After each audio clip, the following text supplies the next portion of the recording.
Hello enemy lovers, स्वागत है आपका हमारे चैनल पर। और आज हम देखेंगे दंडादन के एपिसोड नंबर 5 को। इसकी आगे की कहानी को बिना किसी देरी के शुरू करते हैं। तो अब तक हमने देखा कि तो गाइस मोमो की ग्रैंडमा ने आखिरकार इविलाई को पकड़ ही लिया। पर अब सवाल ये उठता है कि क्या वो लोग जीजी को इविलाई की कैसे आज़ाद कर पाएंगे, या फिर इविलाई आज़ाद होके फिर से सबकी बैंड बजा देगा। तो चलिए देखते हैं कि आगे क्या होता है। तब मोमो की दादी सभी के साथ मिलकर इविलाई को शांत करने के लिए मंत्रों को पढ़ना स्टार्ट कर देती है। और जैसे ही वह मंत्र खत्म हो जाते हैं, वैसे ही वह लोग चेक करते हैं कि क्या इविलाई शांत हुई है या नहीं। पर उन मंत्रों का इविलाई के ऊपर कोई असर नहीं होता, जिस वजह से वह लोग फिर से पूजा करना स्टार्ट कर देते हैं। और वह ऐसे ही इस प्रोसेस को बार बार दोहराने लगते हैं, जिस वजह से उन्हें हार मानकर वापस अपने शहर आना पड़ता है। तब सभी लोग खाना खाना स्टार्ट कर देते हैं। और आयरा इस बात से गुस्सा हो रही होती है कि कोई भी उसे साथ लेकर नहीं गया, जिस वजह से वो और मोमो आपस में लड़ना स्टार्ट कर देते हैं। तब आयरा कापा से पूछने लगती है कि आखिरकार वो अर्थ पर क्यों आया है। मैं बहुत ज्यादा खुश था कि तुम लोगों ने मुझे गाय दी थी, पर उसने वापस जाकर दूध ही नहीं दिया, जिस वजह से मुझे वापस आना पड़ा। और वैसे भी हमारा प्लेनेट ऑटरी सब्सटेंस से भरा हुआ है, जो कि ऑक्सीजन को डायरेक्टली हमारे लंग्स में भेजता है। और इसी वजह से वो काउ मिल्क प्रोड्यूस नहीं कर पा रही थी। और क्योंकि मेरे बेटे को दूध की सख्त जरूरत है, तो हमें अर्थ पर रहने का ही डिसाइड करना पड़ा। तब कारून यह सुनकर काफी ज्यादा एक्साइटेड हो जाता है कि ऑक्सीजन सीधा कापा के लंग्स में जाती है, जिस वजह से वो उससे सवाल पूछने लगता है।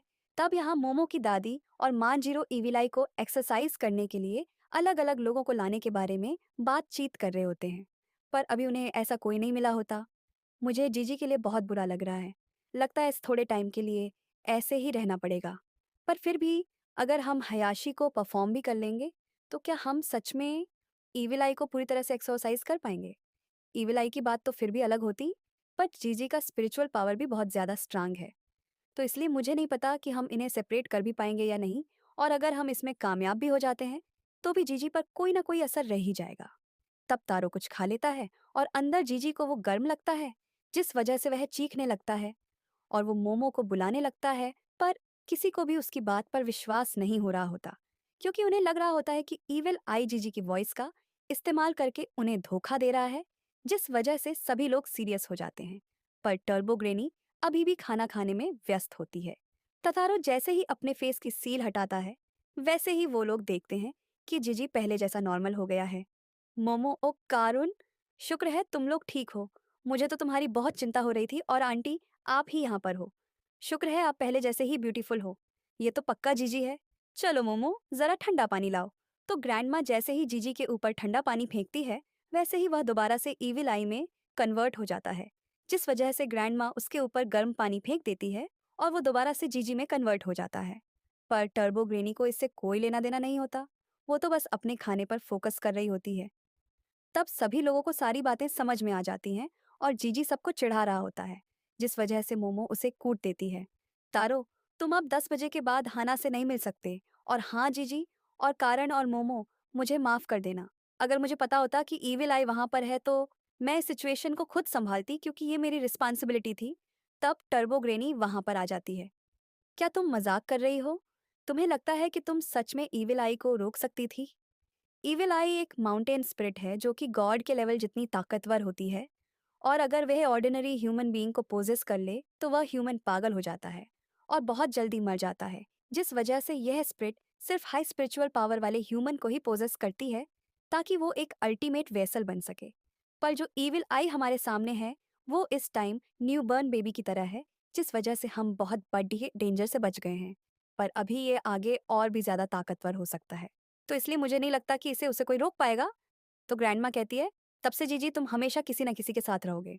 और हाँ, जब तक हम एक्सोसिज्म परफॉर्म नहीं कर लेते, तब तक इस सिटी को मत छोड़ना, क्योंकि इस सिटी के बाहर हम अपने बैरियर की पावर का इस्तेमाल नहीं कर पाएंगे।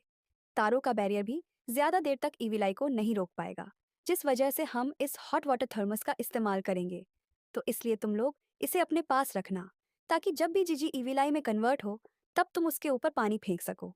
और हाँ जीजी, तुम ठंडे पानी से अपने आप को बचा कर रखना, क्योंकि एक बूंद भी तुम्हें ईवल आई में कन्वर्ट कर सकती है। तो रात को सभी लोग घर वापस जाने लगते हैं। और हमें पता चलता है कि कापा पास के ही एक डेयरी फार्म में रह रहा होता है, ताकि उसे दूध आसानी से मिल सके और इसमें मोमो की ग्रैंडमा ने उसकी मदद की होती है। तब वो कार कापा से उसके योफो के बारे में पूछने लगता है और कापा सभी को अपना असली नाम पेनी विनी बताता है। तब योफो आकर पेनी को ले जाता है और उसे कुछ ही दूर डेयरी फार्म पर उतार देता है। तब अगले दिन सभी लोग जीजी के पेरेंट्स से मिलने हॉस्पिटल जाने लगते हैं, क्योंकि मोमो की ग्रैंडमा ने उन्हें इसी सिटी में ट्रांसफर करवा लिया होता है। तब मोमो और ओकारून का हाथ टच हो जाता है, जिस वजह से ओकारून शर्माते हुए उससे माफी मांगने लगता है। पर मोमो उसे इस बात की फिक्र करने से मना करती है और उसके हाथ को दोबारा से नीचे रखने के लिए कहती है। तब मोमो धीरे धीरे ओकारून का हाथ पकड़ने लगती है, जिससे कि दोनों की धड़कनें तेज होने लगती हैं। मोमो, आखिरकार तुम ये क्या कह रही हो? मैंने तो कुछ भी नहीं किया। मेरा मतलब तुम्हारे हाथों से था। मुझे नहीं पता कि ये कौन सी गेम है और इसके रूल्स क्या हैं। मुझे नहीं पता तुम किस बारे में बात कर रहे हो। तब उनके इस प्यार भरे मोमेंट को जीजी खराब कर देता है और वो दोनों ही शर्माना शुरू हो जाते हैं। तब यहाँ ग्रैंडमा ने सब कुछ देख लिया होता है, पर वो इसके बारे में कुछ भी नहीं कहती और यहाँ पर जीजी अपने पेरेंट्स से मिलकर रोना स्टार्ट हो जाता है। तब टीवी में वोल्केनो के इरप्टो होने की न्यूज़ आ रही होती है और सभी लोगों को उससे दूर रहने के लिए कहा गया होता है। तब हमें यह भी पता चलता है कि कीटो फैमिली को मर्डर के जुल्म में अरेस्ट कर लिया गया होता है, पर उनकी हेड कहीं भाग गई होती है, जिसे पुलिस अभी भी ढूंढ रही होती है। तब यहाँ कीटो फैमिली की हेड पुलिस से बचते हुए जंगल में आ जाती है। मैंने उसे बड़ा करने में 200 साल लगा दिए, पर उन्होंने उसे ऐसे ही तबाह कर दिया। मैं उस मोमो को नहीं छोड़ूंगी। तब हमें पता चलता है कि कीटो फैमिली की हेड असल में एक एलियन होती है, जो कि अब मोमो से बदला लेने के लिए कुछ भी करने के लिए तैयार होती है। तब यहाँ स्कूल जाते हुए मोमो और उकारानो फिर से मिल जाते हैं। मोमो, जीजी कैसा है? और हाँ, वो एक्सोसिज्म कब होगा? जीजी अब भी ठीक नहीं है, क्योंकि ईवी लाइफ पर बैरियर का ज्यादा असर नहीं हो रहा है। और मुझे नहीं पता कि वो एक्सोर्सिज्म कब होगा, क्योंकि वो एक हयाशी परफॉर्मेंस की तरह है, जो कि फेस्टिवल्स पर होता है। और ये इसलिए किया जाता है ताकि ईविल आई को एंटरटेन करके आसानी से बाहर निकाला जा सके। पर अभी कोई भी उसे परफॉर्म करने के लिए तैयार नहीं है। तो इसका मतलब अगर तारू का बैरियर ईविल आई के अगेंस्ट काम नहीं करेगा, तो फिर हमें उससे फिर से लड़ना पड़ेगा। तुम बिल्कुल सही कह रहे हो। और हाँ, मैं तुमसे कुछ पूछना चाहती थी। वो कारण तब तभी वहां पर मोमो की सहेलियां आ जाती हैं, जो कि उनकी बातों को डिस्टर्ब कर देती हैं और उन्हें यह बताती हैं कि ये न्यूज़ में कहा जा रहा है कि वोल्केनो के पास यूएफओ देखा गया था। तब वो लोग स्कूल चले जाते हैं और यहाँ आयरा अपनी क्लास में एंटर नहीं कर पा रही होती, क्योंकि उसने पिछली बार सबको बताया होता है कि मोमो के खिलाफ रमर्स उसने फैलाए थे। तब मोमो वहां पर आ जाती है और आयरा को लेकर वहां से चली जाती है। तब आयरा कहती है, क्या तुम मरना चाहती हो? तुम्हारी हिम्मत कैसे हुई मेरी क्लास के सामने मेरे साथ ऐसे बात करने की? तुम्हारे साथ फ्रेंडली होने से मेरी पॉपुलैरिटी कम हो जाती है। पर वो कारुण, तुम्हारी बात अलग है।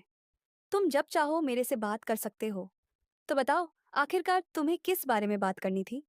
तब मोमो कहती है, ओ कारण और आयरा, मैं चाहती हूँ कि तुम लोग मेरे घर पर रात बिताओ। इस टाइम मेरी ग्रैंड माँ और मांजेरो जी पर नजर रखे हुए हैं, पर वो 24 घंटे ऐसा नहीं कर सकते, जिस वजह से हम तीनों ही रात को बारी बारी उस पर नजर रखेंगे, ताकि उन्हें भी रेस्ट मिल सके। तब आयरा और उकारुन शर्माते हुए उस बात को मान लेते हैं और मोमो आयरा से पूछने लगती है कि कहीं उसके दोस्तों के साथ उसका कोई प्लान तो नहीं है, जिस बात को सुनकर आयरा उदास होकर वहां से चली जाती है। तब मोमो उसे समझाती है कि अगर उसके वहां होने से उसके दोस्तों और उसके बीच में दरार पड़ती है, तो आयरा को उनके साथ आने की कोई ज़रूरत नहीं है, जिसके लिए आयरा मना कर देती है और उसे बताती है कि यह सारी उसकी गलती थी। तब यहाँ तारो का बैरियर ईविल आई पर काम करना बंद हो जाता है, जिस वजह से तारो अपनी बॉडी को जीजी के ऊपर से हटा देता है। तो मोमो, उकारुन और आयरा भी घर वापस आ जाते हैं और बेचारा तारो अपनी बॉडी को अपने सिर की तरफ बुला रहा होता है। तब आयरा को देखते ही जीजी लट्टू हो जाता है और उसकी सारी बातें मानना स्टार्ट हो जाता है। तब ग्रैंडमा सबको गर्म पानी से भरी हुई थर्मस दे देती है और सबको खाना खाने के लिए कहती है।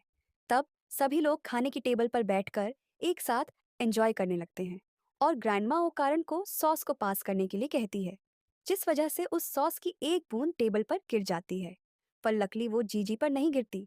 तब ग्रैंडमा दूसरी सॉस को पकड़ाने के लिए कहती है और इस बार उस सॉस की एक बूंद जीजी के ऊपर गिर जाती है, जिससे कि वह तुरंत ही ईविल आई में कन्वर्ट हो जाता है और पूरे टेबल को पटक देता है। तब ईविल आई में कन्वर्ट होने की वजह से मोमो के घर में एक जोरदार धमाका होता है और गाइस, इसी के साथ यह एपिसोड खत्म हो जाता है। मैं मिलती हूँ आपसे बहुत ही जल्द अगले वीडियो के साथ।